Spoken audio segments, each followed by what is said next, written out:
복된 새벽입니다. 새벽에 교회 나오신 모두를 축복합니다. 이 새벽에 함께 은혜 받을 하나님의 말씀 로마서 13장 11절에서 14절 봉독합니다. 또한 너희가 이 시기를 알거니와 자다가 깰 때가 벌써 되었으니 이는 이제 우리의 구원이 처음 믿을 때보다 가까웠습니다. 밤이 깊고 낮이 가까웠으니 그러므로 우리가 어둠의 일을 벗고 빛의 갑옷을 입자. 낮에와 같이 단정히 행하고 방탕하거나 술 취하지 말며 음란하거나 호색하지 말며 다투거나 시기하지 말고 오직 주 예수 그리스도로 옷 입고 정욕을 위하여 육신의 일을 도모하지 말라. 아멘. 할렐루야. 오늘도 참으로 좋은 날입니다. 우리 모두 주 안에 행복하시고 승리하신 하루 되시기를 축원합니다. 저를 따라하겠습니다. 오늘 또 나와 우리 가정 우리 교회 기적이 일어납니다. 오늘 또 나와 우리 가정 우리 교회 기적이 일어납니다. 아멘. 저는 본문 말씀을 통해 임박한 주님의 때를 준비하라, 이런 제목으로 함께 은혜를 받고자 합니다. 시작이 있으면 끝이 있는 것이 자연의 순리입니다. 주님께서는 당신이 알파와 오메가, 즉 시작과 끝이라고 말씀하셨습니다. 요한계시록 1장 8절에 주 하나님이 이르시되 나는 알파와 오메가라. 이제도 있고 전에도 있었고 장차 올 자요 전능한 자라 하시더라고 말씀해 주셨습니다. 성경에 아직 이루어지지 않는 진리의 말씀이 바로 있는데 그것이 재림 복음입니다. 구약에서 예언한 그리스도의 오심 2000년 전에 베들레헴 마구간에서 성취되었습니다. 그리스도의 고난, 이 땅에 오셔서 십자가에서 고난당하셨습니다. 또한 십자가에서 죽으심을 통하여 인류 대속제물이 되어 주셨습니다. 또한 무덤에서 성경대로 3일 만에 부활하신다고 했는데 부활하셨습니다. 구약 요나가 큰 물고기 뱃속에서 나왔다. 이것은 장차 부활의 예수님을 말씀해주고 있는 것입니다. 또 그리스도의 승천하심 다 이루어졌습니다. 그러나 그리스도의 다시 오심은 아직 이루어지지 않았다는 것입니다. 주 예수님께서 승천하실 때 그 광경을 잠깐 보십시다. 사도행전 1장 9절 이 말씀을 마치시고 그들이 보는데 올려져 가시니 구름이 그를 가리어 보이지 않게 하더라. 사도행전 1장 10절 올라가실 때 제자들이 자세히 하늘을 쳐다보고 있는데 흰 옷 입은 두 사람이 그를 곁에 서서 이르되 갈릴리 사람들아 어찌하여 서서 하늘을 쳐다보느냐. 너희 가운데서 하늘로 올려지신 이 예수는 하늘로 가심을 본 그대로 오시리라 하였느니라. 다시 오신다고 말씀했습니다. 그런데 여기 함정이 하나 있습니다. 날짜와 장소는 말씀하지 않았습니다. 우리 한국의 이단과 사이비들이 이 재림 복음을 얼마나 손상을 많이 입힌지 알 수가 없습니다. 주 예수의 다시 오신 날짜를 모른다고 했습니다. 마태복음 24장 35절 36절 천지는 없어질지언정 내 말은 없어지지 아니하리라. 그러나 그 날과 그 때는 아무도 모르나니 하늘의 천사들도 아들도 모르고 오직 아버지만 아시느니라. 아멘. 어떤 분이 기도를 많이 했는데 하나님이 자기가 알려줬다고, 그것은 미혹의 영인 것입니다. 거짓 영인 것입니다. 성경은 재림의 그 날짜를 다단한 것입니다. 다만 때와 징조만 우리에게 말씀해 주셨습니다. 전쟁과 기근과 지진과 또 전 세계 모든 도처에서 예수의 재림할 때 징조에 대해서만 말씀해 주셨습니다. 사도 바울은 오늘 본문 말씀을 통해 주 예수의 재림이 점점 더 가까이 오고 있는 이때에 구원받은 우리들이 준비해야 할 것을 정확하게 말씀해 주고 있습니다. 로마서 13장 11절 본문 말씀 보십시다. 또한 너희가 이 시기를 알거니와 자다가 깰 때가 벌써 되었으니, 신앙적으로 깊은 잠에 빠진 교우들을 향하여 외치고 있습니다. 일어나라는 것입니다. 깨어나라는 것입니다.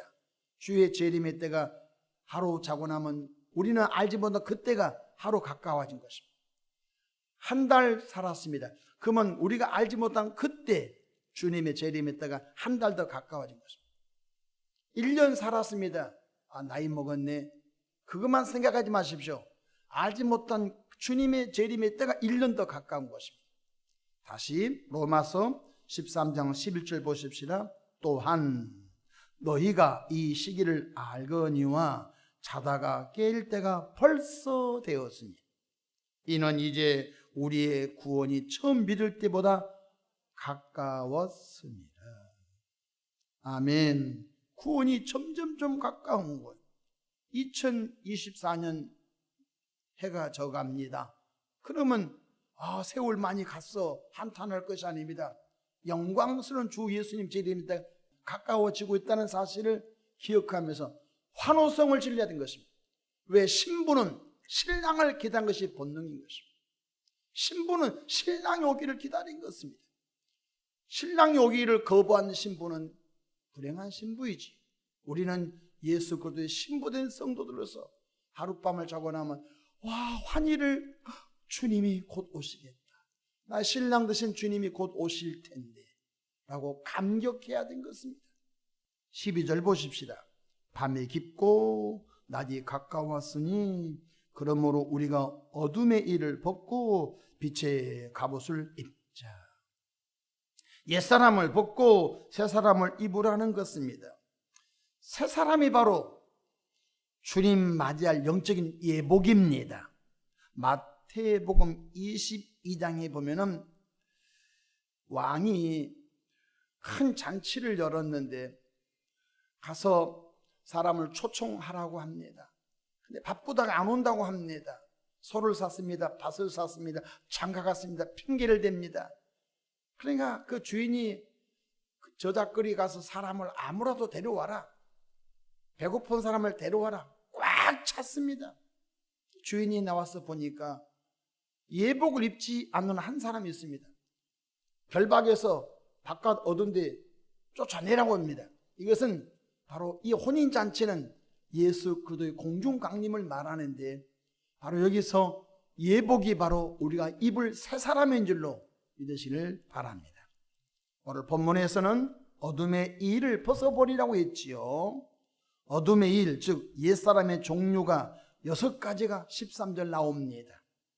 낮에와 같이 단정히 행하고, 우리 그리스도인들은 주님이 재림의 때가 점점 가까울수록 경건과 거룩함에 단정한 옷을 영적으로 입기를 주 이름으로 축복합니다. 13절 보십시다. 낮에와 같이 단정히 행하고 방탕하거나 술 취하지 말며 음란하거나 호색하지 말며 다투거나 시기하지 말고, 6가지를 정확하게 소개해주고 있네요. 근본은 무엇입니까? 술 취함부터 시작합니다. 저를 보십시다. 술을 먹으면 사람이 방탕하게 됩니다. 방탕한 사람은 음란이 따라옵니다. 음란이 따라온 사람은 호색이 따라옵니다. 색을 좋아한다는 것이죠. 여성은 남성을 좋아하고 남성은 여성을 좋아한다는 거지요. 그리고 다툼이 일어납니다.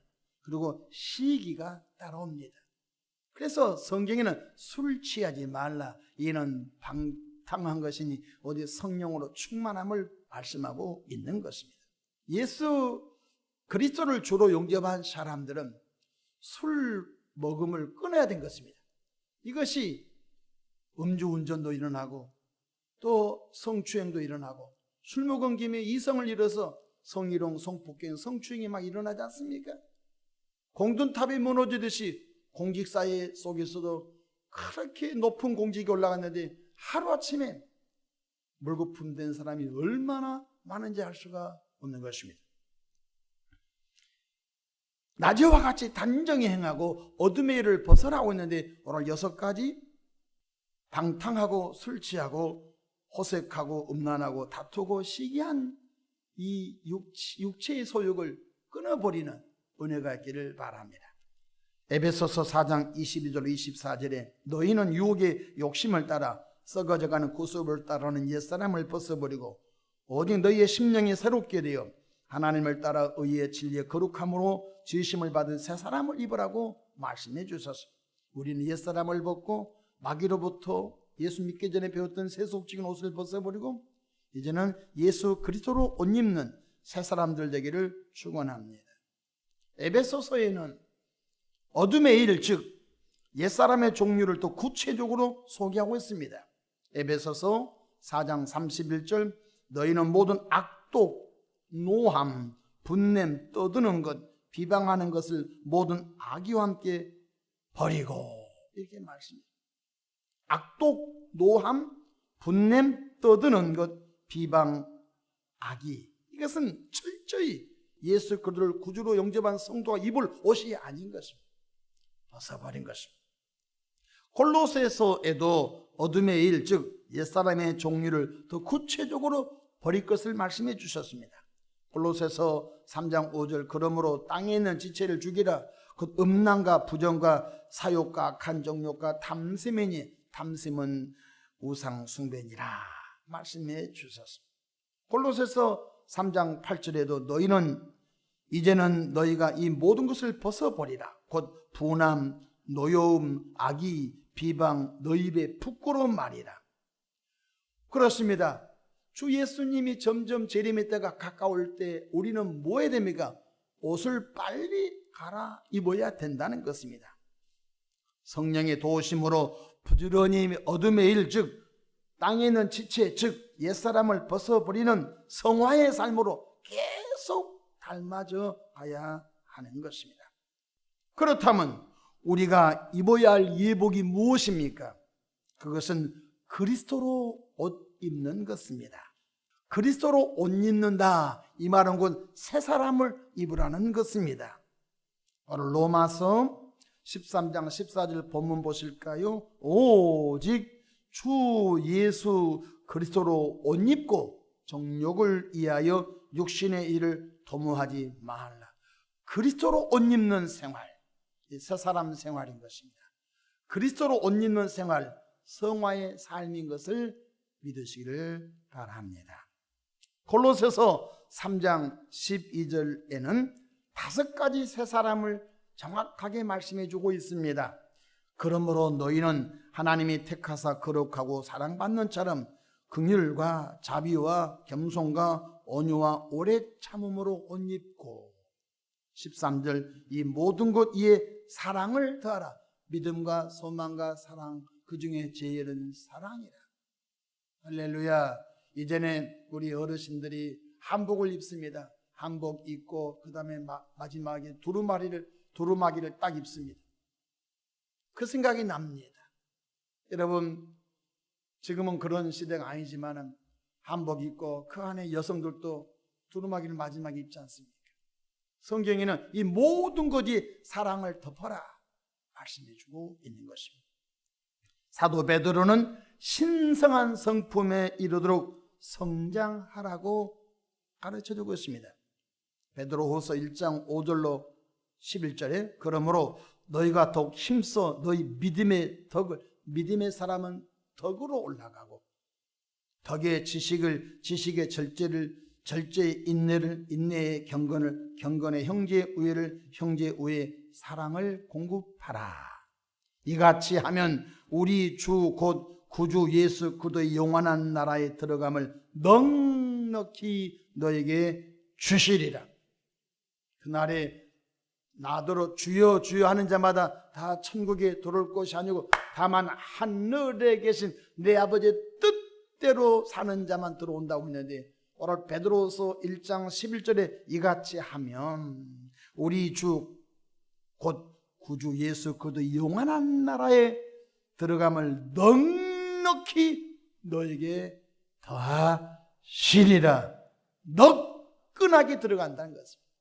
턱걸이에서 들어간 것이 아니라 부끄러운 구원으로 들어간 것이 아니라 믿음의 덕의 지식의 절제의 인내의 경건의 형제의 우애에 있는 사람은 사랑으로 충만한 사람은 넉넉히 들어간다는 것입니다. 이것이 바로 그리스도로 옷 입는 삶인 것입니다. 말씀을 마치고자 합니다. 어둠의 일을 벗고 빛의 갑옷을 입으시기를 축원합니다. 신앙생활은 남에 보이게 해서 신앙생활한 것이 아닙니다. 신앙생활은 철저하게 자기 영혼을 세우는 것입니다. 내가 세워져야 남을 세울 수 있는 것입니다. 그래서 성령이여 아직도 옛사람의 떼국물이 남아 있습니다. 주님의 보혈로 씻어주시고 주님을 더 닮지 못한 부분을 불쌍히 여겨주시고 더 악의와 분냄과 떠든 것을 벗어버리고 더 주님을 닮는 은혜를 주시옵소서. 기도해 나가기를 축원합니다. 또한 받은 사랑 누군가에게 복음 전도하여 또 누군가 지옥문이 막히고 천국길로 나오는 길을 열어주는 좋은 전도자의 삶을 살아가시기를 축원합니다. 예수 그리스도로 옷 입는 것이 진정한 기독교인인 것을 믿으시고 평생 동안 그리스도로 옷 입는 삶을 묵묵히 살아가기를 축복합니다. 이 하루도 주님과 동행하는 은혜로운 삶, 그리스도로 옷 입는 삶이 되기를 바랍니다. 기도하겠습니다. 좋으신 하나님 아버지, 하나님의 성령님 사랑합니다. 땅에 있는 지체를 죽여버리고 그리스도로 옷 입는 삶을 살게 하옵소서. 예수님의 이름으로 축복하며 기도합니다. 아멘.